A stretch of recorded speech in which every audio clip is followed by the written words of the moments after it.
उर्वशी का जन्म स्वर्ग में ऋषि नारायण की जांग उरु से माना जाता है। इसी कारण वह उर्वशी कहलाई और स्वर्ग की सबसे सुंदर अप्सरा बनी।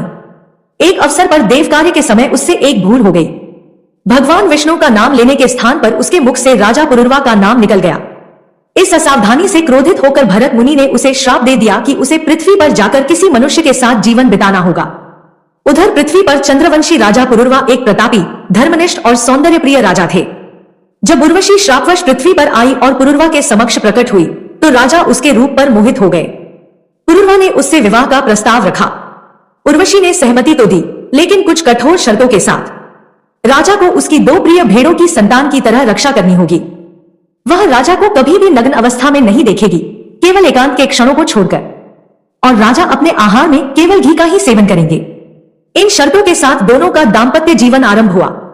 वर्षों तक वे प्रेम और आनंद के साथ रहने लगे। पुरुरवा ने उर्वशी को अत्यंत सम्मान दिया और उसकी प्रत्येक शर्त का पालन किया, किंतु स्वर्ग में उर्वशी की अनुपस्थिति देवताओं को खलने लगी। इंद्र को लगा कि अप्सरा का स्थान मनुष्यों के बीच नहीं होना चाहिए। तब उन्होंने गंधर्वों को भेजा ताकि किसी उपाय से उर्वशी और पुरुरवा को अलग किया जा सके।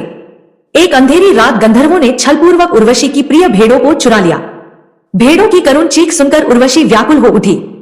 उसने राजा को ताना देते हुए कहा कि वह यहाँ अनाथ की तरह है, जिसका रक्षक गहरी नींद में सो रहा है। यह सुनकर पुरुरवा घबरा गए। वे बिना वस्त्र धारण किए ही भेड़ों को बचाने के लिए दौड़ पड़े।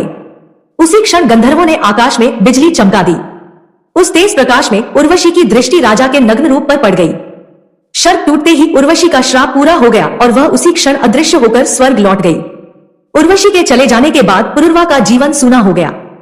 प्रेम में पागल होकर वह राज्य, वैभव और मान सम्मान सब छोड़कर उसे खोजने निकल पड़े। जंगलों, पर्वतों और नगरों में भटकते हुए अंततः वे कुरुक्षेत्र के पास एक सरोवर पहुंचे। वहां उन्होंने उर्वशी को अन्य अप्सराओं के साथ देखा। राजा ने करुण स्वर में उससे लौट आने की प्रार्थना की, पर उर्वशी ने उत्तर दिया कि स्त्रियों का हृदय चंचल होता है, उन पर विश्वास नहीं करना चाहिए और वह फिर पृथ्वी पर नहीं रह सकती। हालांकि उर्वशी ने पुरुरवा के प्रेम को व्यर्थ भी नहीं जाने दिया। उसने कहा कि वह वर्ष में एक बार उससे मिल सकेगी। इसी आशा के सहारे पुरुरवा ने अपना शेष जीवन तक विरह और प्रतीक्षा में बिताया। उनके अटूट प्रेम और तपस्या से प्रसन्न होकर गंधर्वों ने उन्हें एक विशेष अग्नि अनुष्ठान का ज्ञान दिया। उस अनुष्ठान को पूर्ण करने पर पुरुरवा को गंधर्व पद प्राप्त हुआ। गंधर्व बनने के बाद पुरुरवा स्वर्ग गए और उर्वशी के साथ सदा के लिए रहने लगे। इस प्रकार मनुष्य और अप्सरा का यह प्रेम अंततः देवत्व में परिणत हुआ। इस कथा में प्रेम, वियोग, विश्वास और नियति का ऐसा गहन चित्रण मिलता है, जिसे कवि रामधारी सिंह दिनकर ने अपनी अमर कृति उर्वशी में अत्यंत भावपूर्ण शब्दों में जीवंत कर दिया है। धर्म ग्रंथों से जुड़ी कहानियां सुनने के लिए चैनल को लाइक, सब्सक्राइब